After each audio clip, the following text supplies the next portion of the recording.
हमारी संस्कृति, हमारे संस्कार सदा रहे हमारे साथ। भारत की पुरातन गाथाएं और महान संतों की वाणी। सब्सक्राइब करें तिलक कथाएं। कई तरीके की एलईडी लाइट्स आपके घर और ऑफिस के लिए। GR LED lights, make India bright.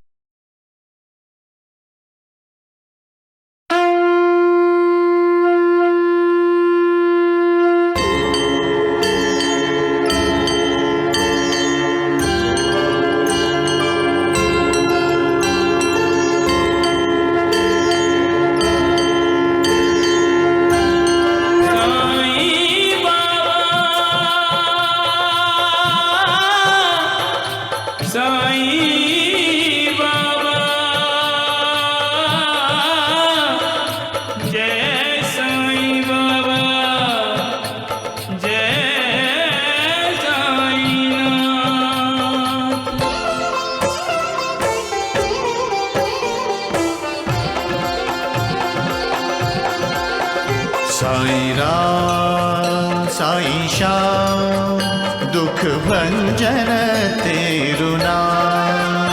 Sai Ram Sai Shyam दुख भंजन तेरु नाम। हे साईं नाथ तेरे आने से, हे साईं नाथ तेरे आने से हुआ धन्य ये धरती धाम धाम। साईं राम साईं श्याम दुख भंजन तेरु नाम।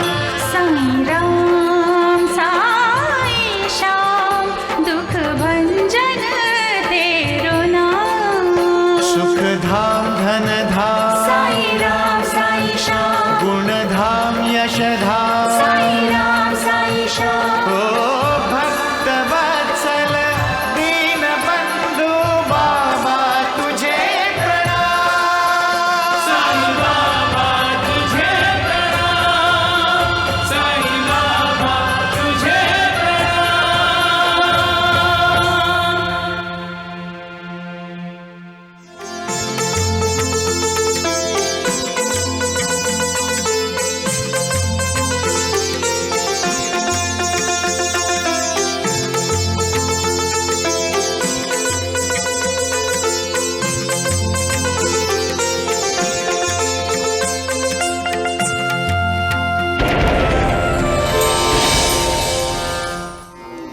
इंसान को जब मालिक की कृपा का साक्षात्कार होता है तो वो मालिक का कृतज्ञ होता है, और जब एक औरत को साक्षात्कार होता है कि वो मां बनने वाली है तो वो पल उसके लिए गौरवशाली पल होता है। उर्मिला, ये कैसे इशारे हैं? कहीं तुम साईं बाबा के आशीर्वाद से मां तो नहीं बनने वाली हो? माँ जी को तकलीफ देना मुझे अच्छा नहीं लगता, और हाँ, आज के बाद तुम उन्हें कोई काम करने को नहीं कहोगी, कोई धमकी नहीं दोगी। ठीक है दीदी, लेकिन आज से मैं आपको भी कोई तकलीफ उठाने नहीं दूंगी। सच और झूठ, अच्छाई और बुराई, इनका सामना हमेशा होता रहता है, और इसका फैसला अटल भी है। सच हमेशा झूठ पर और सच्चाई हमेशा बुराई पर जीत हासिल करती है। अगर दामू अन्ना की दौलत और जायदाद का मालिक बनना है तो अपने रास्ते के कांटे को बाहर निकाल फेंको। मतलब? गर्भ को गर्भ में ही मिटा दो।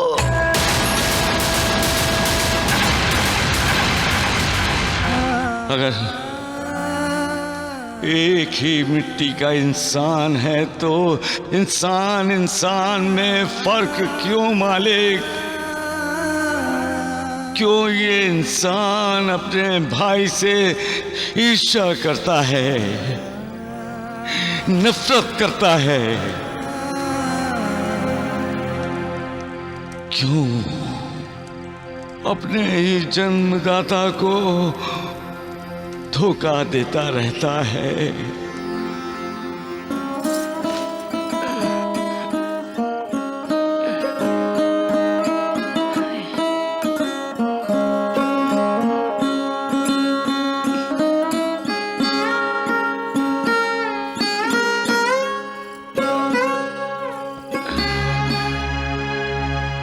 मैं जानती हूँ भगवान मुझे ये दर्द क्यों दे रहा है। रात रात भर मैंने मैना से अपने पैर दबवाए हैं, उसे सोने नहीं दिया, तो मुझे नींद कैसे आएगी? नहीं आएगी, मुझे अपनी करने का फल भुगतना पड़ेगा।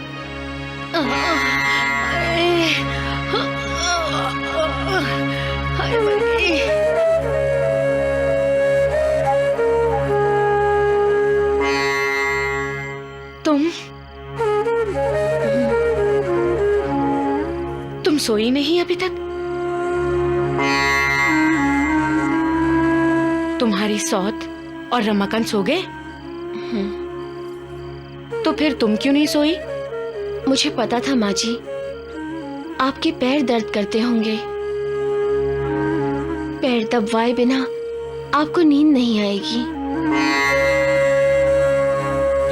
आप लेट जाइए माँ जी, मैं पैर दबाती हूँ। मेरा बेटा,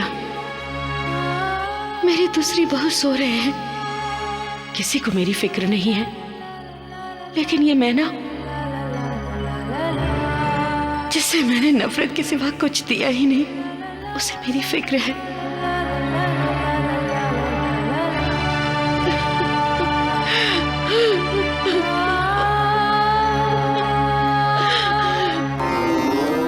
महासपति, मालिक ने इंसान को दो तरफा क्यों बनाया है? दो तरफा?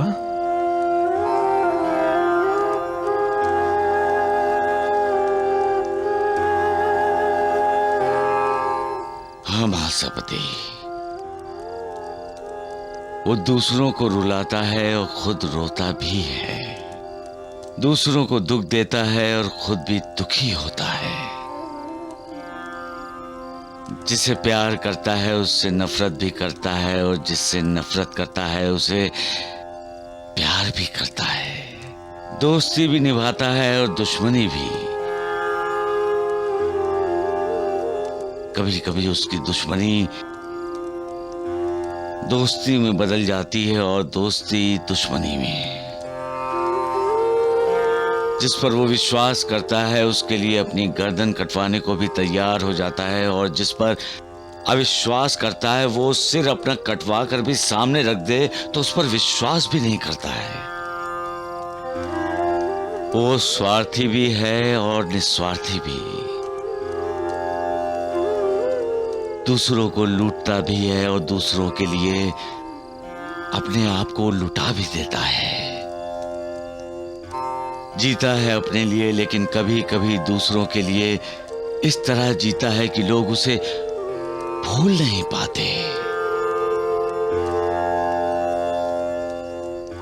ये इंसान काम, क्रोध, दंभ, मद, मोह, मत्सर, इन 6 रिपुओं के अधीन भी हो जाता है और इन विकारों को जीत भी लेता है।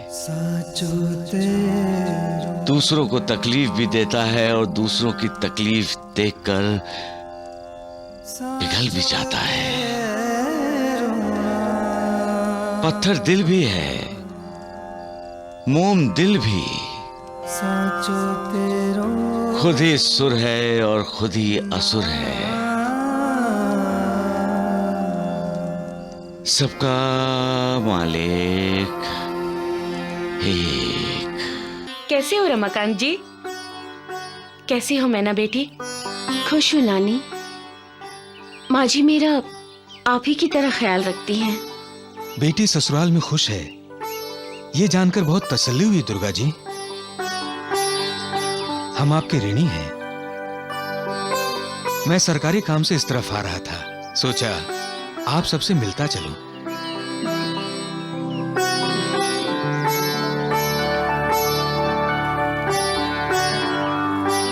बेटी, ये 500 रुपए रखो। अपना और अपने होने वाले बच्चे का ख्याल रखना। अच्छा, हम चलते हैं। इतनी जल्दी? मुझे सरकारी काम पूरा करना है बेटा। खाना तो खाकर जाइए। बेटी खुश है, ये देखकर पेट भर गया।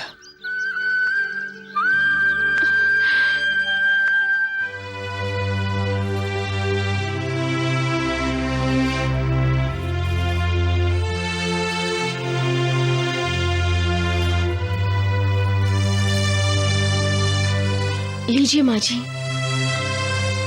ये आपके लिए हैं। आपके पैसे भूल से नानी ने मुझे दे दिए।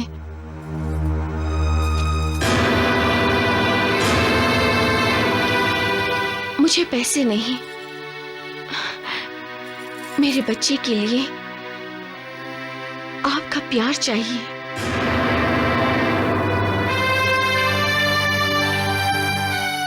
मेरी तो अब 2-2.5 महीने की ही जिंदगी बची है।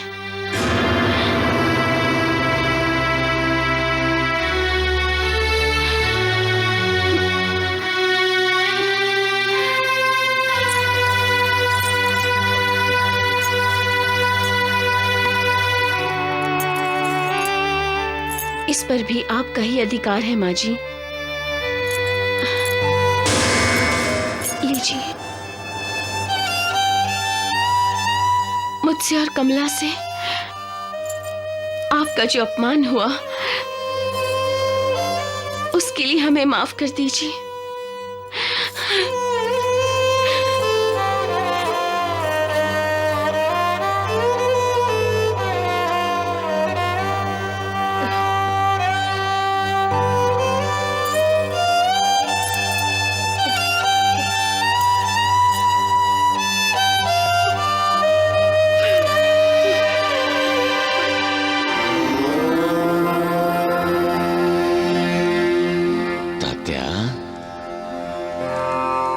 इंसान की जिंदगी में एक पल ऐसा आता है जब उसे पता चल जाता है कि उसके लालच और उसके अहंकार ने अपनों के पास होते हुए भी उसे अपनों से दूर कर दिया है।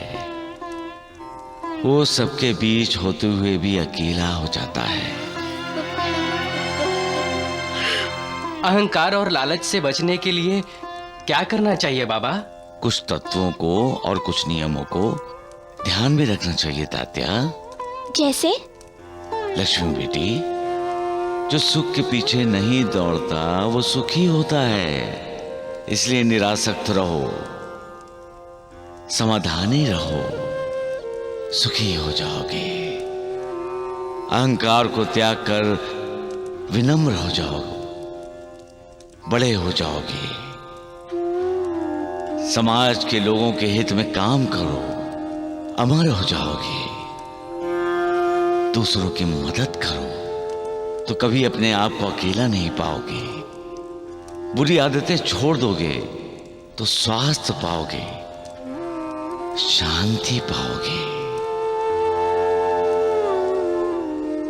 परिश्रम करते रहोगे, सुख चैन मिलेगा। प्रार्थना करोगे, मन एकाग्र होगा, भटकेगा नहीं। दान करते रहोगे, दुआएं पाओगे। मालिक की भक्ति करोगे, मुक्ति पाओगे। सबका मालिक एक। योगीराज स्वामी योगेश्वर महाराज की, योगीराज स्वामी योगेश्वर महाराज की, योगीराज स्वामी योगेश्वर महाराज की।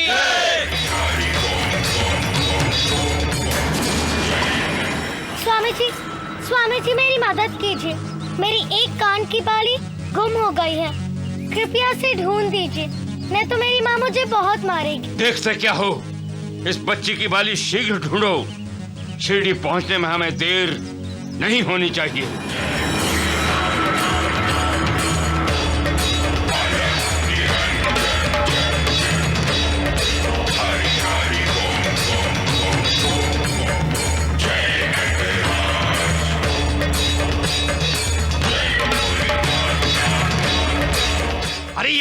क्या कर रहे हो तुम लोग? एक बाली ढूंढने में इतना समय लगता है? हाँ, एक बाली ढूंढने में इतना समय लग रहा है। योगेश्वर स्वामी, तो मालिक को ढूंढने में कितना वक्त लगेगा? हाँ?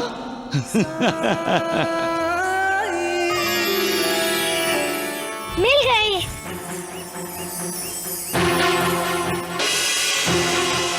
स्वामी जी, आपको भी दिखाई नहीं दिया?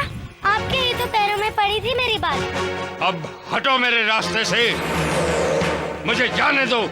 गुस्सा क्यों कर रहे हो? अगर आप नीचे देखकर चलते तो आपको मेरी बाली नजर आ जाती, लेकिन आप तो आकाश की तरफ देखकर चलते हैं, कभी नीचे देखने का नाम ही नहीं लेते। घमंडी लोगों की तरह। मेरी माँ कहती है कि इंसान को हमेशा विनम्र होना चाहिए।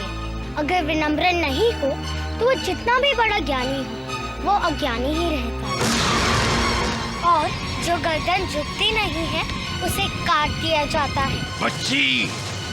और मेरी माँ ये भी कहती है कि बच्चों में भगवान होता है। तो क्या आप भगवान पर क्रोध करेंगे स्वामी जी?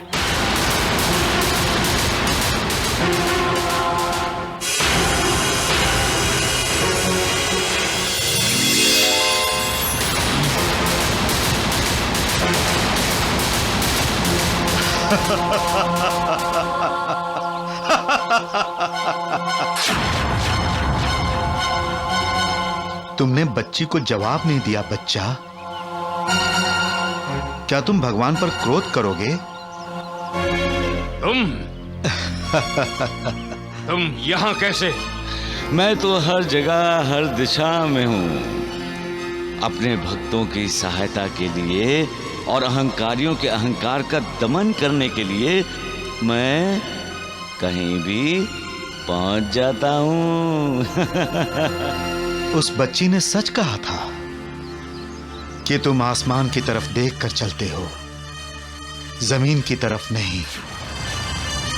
तुम्हारी गर्दन भी दूसरों के सामने नहीं झुकती। ये अहंकार है बच्चा।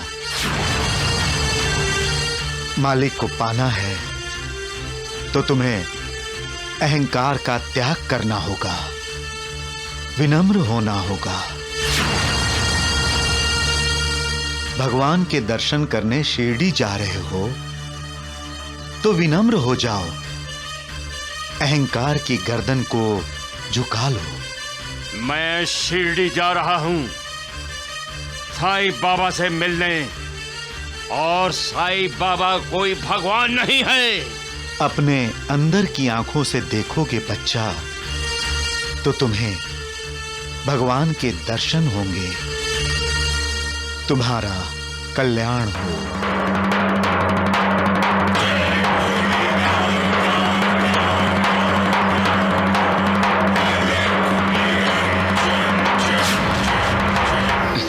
सबका मालिक एक। धर्मानंद जी, आपकी जितनी भी तारीफ की जाए कम है। हाँ दामू भैया, देखते ही देखते हमें 3 लाख का फायदा हुआ है। और भैया, इस फायदे पर हमें कर भी नहीं देना पड़ेगा। मतलब ये गैर कानूनी कमाई है। जिस दिन पकड़े गए ना, कानून छोड़ेगा नहीं। उर्मिला, तुम तो खामखा चिंता करती हो। चलो आराम करो। ओफो, आप तो मुझे बच्चे की तरह संभालने लगे हो। बच्चे की तरह नहीं, बच्चे की माँ की तरह। चलो आओ।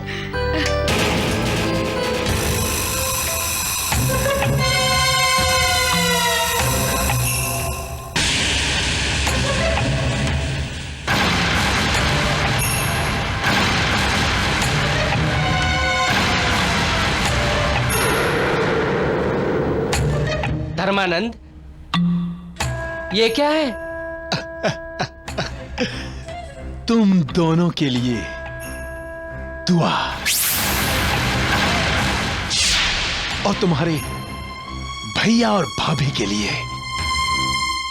बद्दुआ।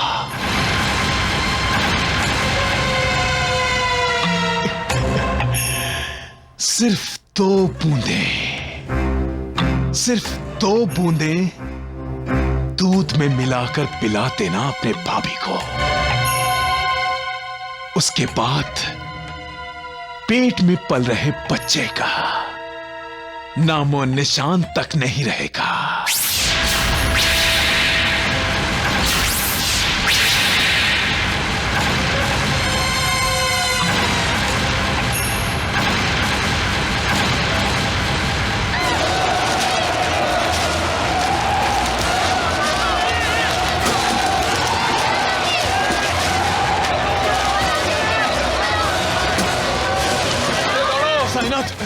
साईनाथ, साईं बाबा, बाबा, बाबा, बाबा, साईं बाबा।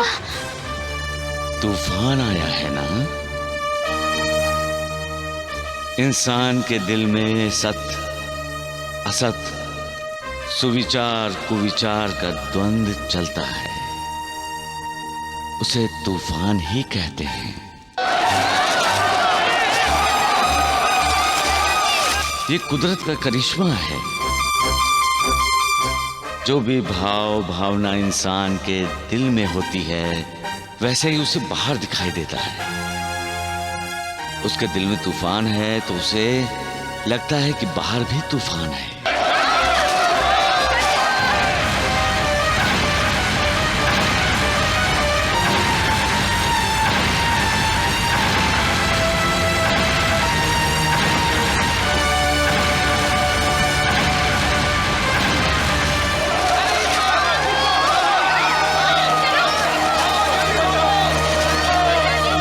जो सच्चाई के रास्ते पर चलता है उसके मन में कभी कोई तूफान नहीं आता। क्यों? क्योंकि सच्चाई के रास्ते पर चलने वाला इंसान कभी किसी का बुरा नहीं सोचता, बुरा नहीं करता। तो जो बुरा करते हैं, बुरा सोचते हैं, उनके दिल में तूफान आता है। हाँ लक्ष्मी, बुरा सोचना और बुरा करने वालों के दिल के कोने में बंदी बनाई अच्छाई उनके दिल पर हावी हुई बुराई को खदेड़ना चाहती है। तब अच्छाई और बुराई का झगड़ा होता है, जिसके नतीजे में तूफान आता है। विकारों की वजह से इंसान की जिंदगी में आंधी चलती है और अहंकार की वजह से तूफान आता है। यह अहंकार ही इंसान को बहकाता है कि वो मालिक को चुनौती दे।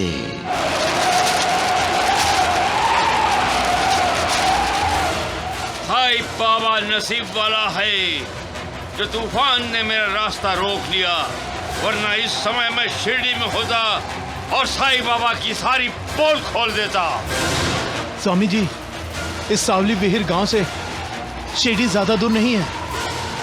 तूफान रुकते ही हम शिरडी में होंगे। महासपति, क्षमा, शिरडी में बहुत से तूफान आने वाले हैं। ऐसे तूफान जिनमें भक्तों की श्रद्धा, उनके विश्वास डगमगाएंगे। चाहे कैसा भी तूफान आए साईनाथ, हमारा विश्वास डगमगाने वाला नहीं है। श्रद्धा और सबूरी आपका दिया हुआ गुरु मंत्र हम कभी नहीं भूलेंगे बाबा। साईं का आशीर्वाद और खुद साईं जिसके साथ है, उसे तूफान का क्या डर। श्यामा, जिंदगी में कभी कभी बर्बादी का तूफान आता है और इंसान के लिए उस तूफान को रोकना मुश्किल हो जाता है। बर्बादी का तूफान? हाँ सबू, बर्बादी का तूफान। काश मैं माँ और तात्या को उस तूफान से बचा सकता। माँ, बाबा की बातें समझ में नहीं आई। लगता है बाबा तात्या और बाईजा को आने वाले किसी खतरे से सावधान कर रहे हैं बेटा।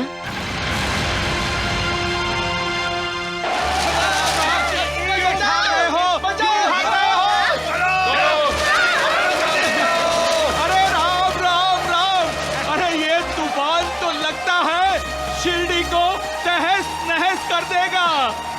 अरे जब से साईं ने शिरडी में कदम रखा है, कोई ना कोई आफत आती ही रहती है। अरे यहाँ क्यों घुसे चले आए हो ब्योड़े? निकलो यहाँ से। क्यों? इसलिए क्योंकि ये मेरा घर है, वैद्य कुलकर्णी का, समझे?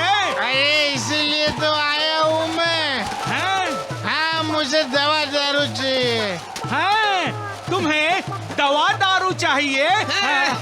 अरे दवा छोटों को पिलाएंगे और दारू हम पिएंगे। ये दे ढोलू। हैं? क्या कहा? फिर से बोल के। क्या धीरज? अरे उठ उठ। अरे हम जरूर तुम्हें दारू पिलाएंगे। अरे इनका पुराना धंधा है दारू का। अरे चुप कर तू मूर्ख। और जितनी सद्दू चाहता है उतनी पिलाएंगे। अरे क्या कह रहे हैं आप द्वारिकानाथ जी ये? लेकिन एक शर्त है सद्दू। शर्त? आपकी शर्त में अर्थ है द्वारिकानाथ जी। मैं तुम्हारी पूरी जिंदगी अर्थ से भर दूंगा अगर तुम बोलिए द्वारिकानाथ जी। अगर तुम तात्या कोटे पाटिल को शराब पिलाओगे तो। बस इतनी सी बात। अरे शराब के लिए तो तात्या क्या, मैं बाईदा बाई को भी दारू पिला दूंगा। अरे ये तो अभी से गिर रहा है। बड़ा गिरा हुआ आदमी है। अरे गुंडू, क्या कर रहा है? तू दारू पी के बताना। तात्या, कहाँ जा रहे हो तुम? खेत में जाकर आता हूँ माँ। नहीं, तुम कहीं नहीं जाओगे। साईं बेटे ने तुम्हें तूफान में जाने के लिए मना किया है। अब तूफान नहीं है माँ, शांत हो चुका है। फिर भी तुम कहीं नहीं जाओगे। मगर क्यों माँ? साईं बेटा भी कभी कभी गूढ़ बातें करता है। जब सब द्वारका माई में गए थे उसको मिलने के लिए कि तूफान को रोक दो, लेकिन वो तो गूढ़ बातें करने लग गया। पता है, वो बर्बादी के तूफान के बारे में बोल रहा था। पता नहीं किस तरफ इशारा था उसका। तूफान, मैं देख रहा हूँ बर्बादी का तूफान। वैद जी, मैं बाईजा और तात्या की बर्बादी देखना चाहता हूँ। बर्बादी। सदू को देखकर मेरे दिमाग में घंटियां बजने लगी हैं। टन टन टन। इस साईं बाबा का तो अब तक हम कुछ नहीं बिगाड़ सके, लेकिन जब तात्या उस सदू के साथ शराब पीने लगेगा तो भाईजा खुद उस ढोंगी साईं की ताड़ी पकड़कर उसे शिरडी से बाहर फेंक देगी। द्वारिकानाथ जी, यही विचार है ना आपके मन में? है बड़ा गंदा विचार है। चुप कर मूर्ख। गंदा, तू गंदा। माँ, मुझे भूख लगी है, खाना दो। अभी देती हूँ। हाँ सुगंधा, सुगंधा, मेरे शराब की बोतल कहाँ है? कब से मांग रहा हूँ, कहाँ छुपा के रख दी मेरी शराब की बोतल? अब तुम दिन में भी पियोगे? अब तो दिन भी मेरा और रात भी मेरी। शराब पीने और पिलाने के लिए मुझे और भी पैसे मिलने वाले। मुझे शराब की बोतल दे। मेरे पास कोई बोतल नहीं है, बोला ना तुमको। नहीं है शराब की बोतल? नहीं है। नहीं है? नहीं है। नहीं है तो अभी बताता हूँ तेरे को। चल, तुझे खाना देती हूँ। दारू नहीं है? दारू नहीं है तो खाना भी नहीं है। ये क्या किया तुमने? हाँ?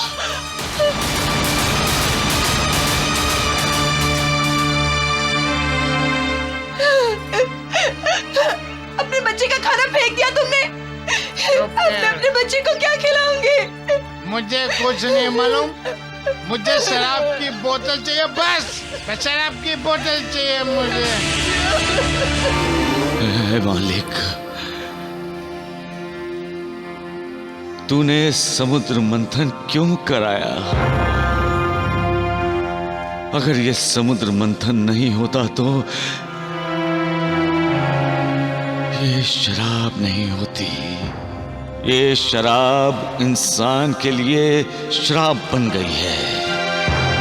जो इसके अधीन होता है वो उसके लिए नहीं, उसके पूरे परिवार को बर्बाद कर देती है। ये शराब इंसान के दिमाग पर हावी हो जाती है और इंसान सब कुछ भूल जाता है, अपने माँ बाप, अपनी पत्नी, अपने बच्चे, अपना समाज, यहाँ तक कि वो तुम्हें भी भूल जाता है।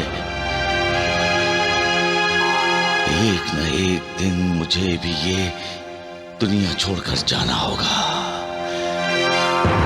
फिर इंसान का मार्गदर्शन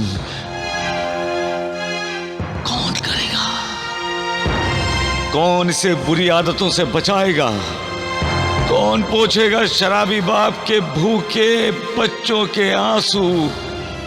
कौन उनकी पत्नी को धीरज देगा? अपने अहंकार के अधीन होकर तुमसे ईर्ष्या करने वाले जब तुम्हारे भक्त को शराबी बनाने की साजिश करेंगे तो कौन भक्तों को शराब के श्राप से दूर रखेगा? रहम कर मालिक, रहम कर मालिक, रहम कर। मुझे तुम्हारी हमदर्दी की जरूरत नहीं है। मैं खाना बना सकती हूँ, बनाऊंगी और काम करते करते मर जाऊंगी। शुभ शुभ बोलिए माँ जी। साईं बाबा आपको 100 साल की जिंदगी दे। लीजिए माँ जी, ये आपके लिए हैं। आपके पैसे भूल से नानी ने मुझे दे दिए।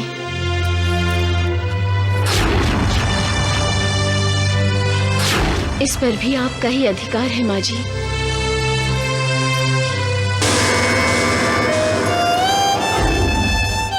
मुझसे और कमला से आपका जो अपमान हुआ उसके लिए हमें माफ कर दीजिएगा।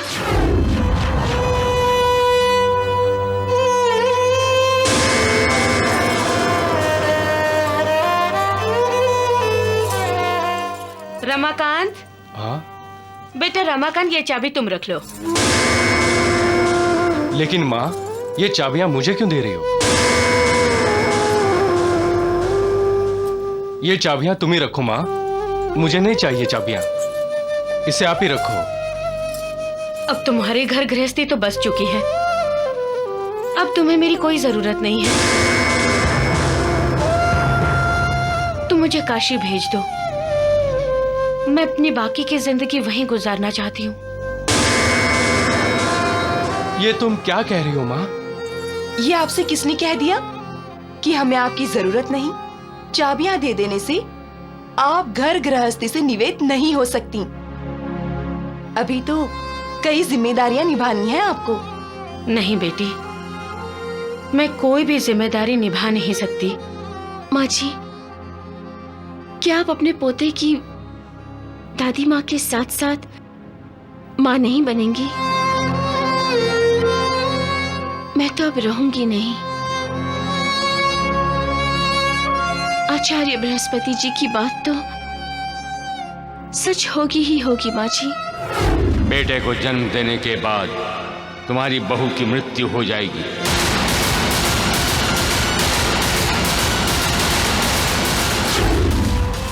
बस बहू बस, मुझे बार बार अपने ना रहने की याद मत दिलाओ। मैं बहुत बुरी औरत हूँ। नहीं माँ जी, आप बहुत अच्छी हो। बुरे तो हम हैं जो हमने आपको इतनी तकलीफ दी। हमें माफ कर दीजिए। अगर आप काशी चली गई तो हमें लगेगा कि आपने हमें माफ नहीं किया।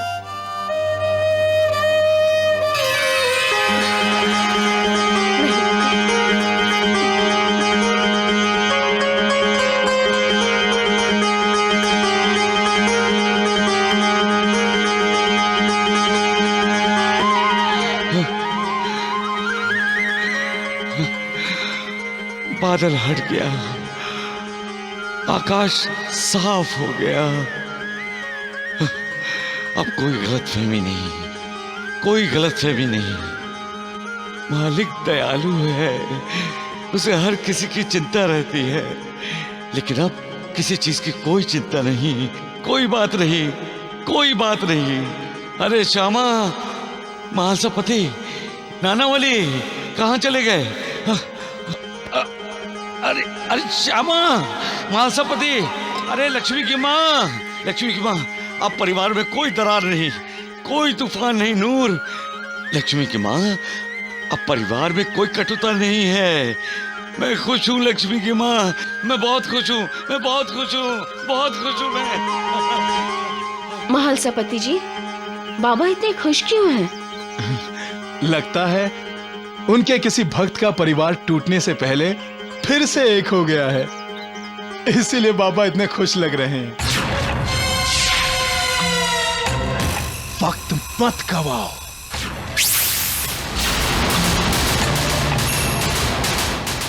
वरना हाथ में कटोरा लेकर भीख मांगनी पड़ेगी।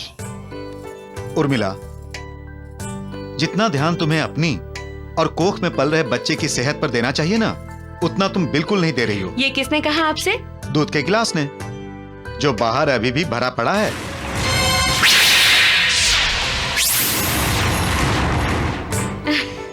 अच्छा बाबा, अब जैसे ही मैं उस कमरे में आऊंगी, उस दूध के गिलास को शिकायत का मौका नहीं दूंगी। इस मौके को गवाओ मत।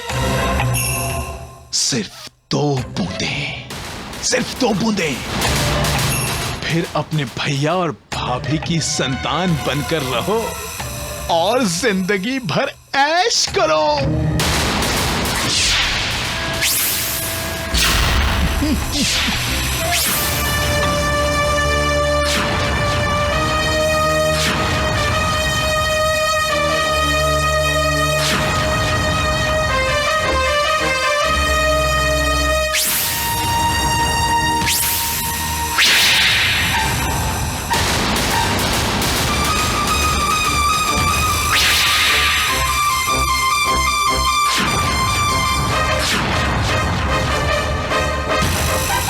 आज पहली बार इन भाइयों में मैंने दरार पैदा कर दी है। दामू अन्ना के बाद मैं शंकर और दिनकर को भी एक दूसरे का दुश्मन बना दूंगा, और फिर ये वैभव, ये ऐश्वर्य मेरा होगा, मेरा।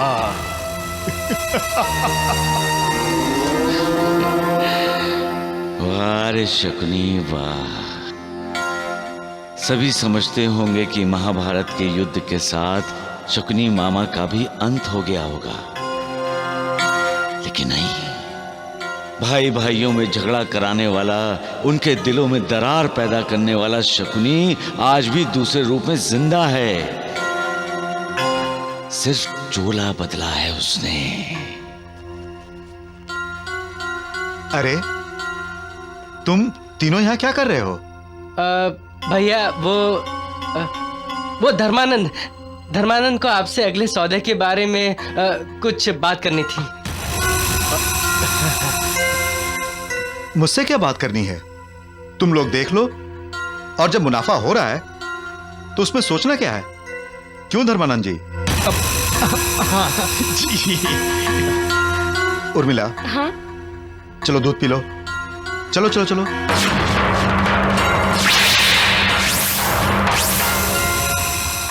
अरे वाह, तुम्हें क्या लगता है तुम्हारे साथ हम चारों मां बनने वाले हैं?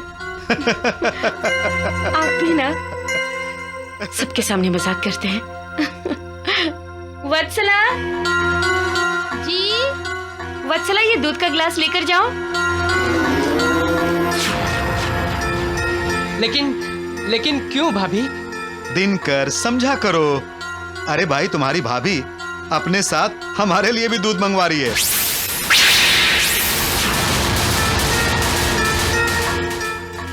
अब तुम खुद पहचानो शकुनी की कौन से गिलास में तुम्हारी दी हुई दवा मिली है।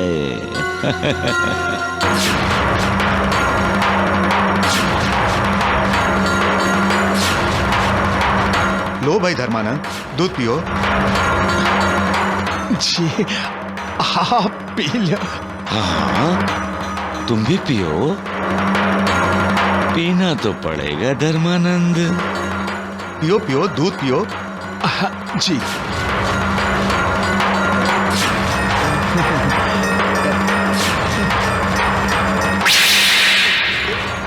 शंकर, तुम भी दूध लो।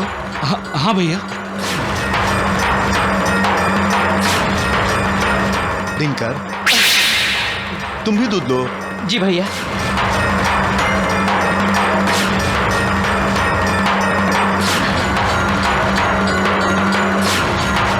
अरे दामू अन्ना, तुम्हारा ध्यान किधर है?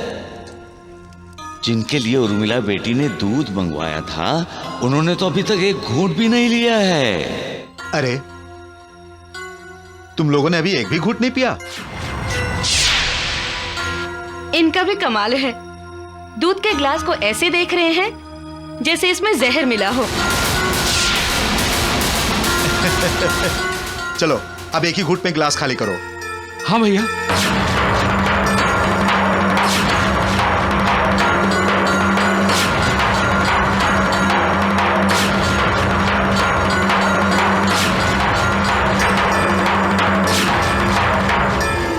तो शिक्षा ले लो, समझ जाओ, जान जाओ कि अपने कर्म का फल तो भुगतना ही पड़ता है।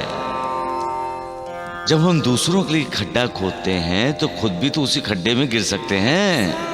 किसी का बुरा मत करो। अरे करना है तो भला ही करो, भला ही सोचो, इसी में तुम्हारी भलाई है। क्योंकि जो दूसरों का भला करता है, भला सोचता है, उसके साथ मालिक की दुआ होती है, जो किसी भी बद्दुआ का असर उस पर नहीं होने देती। सबका मालिक एक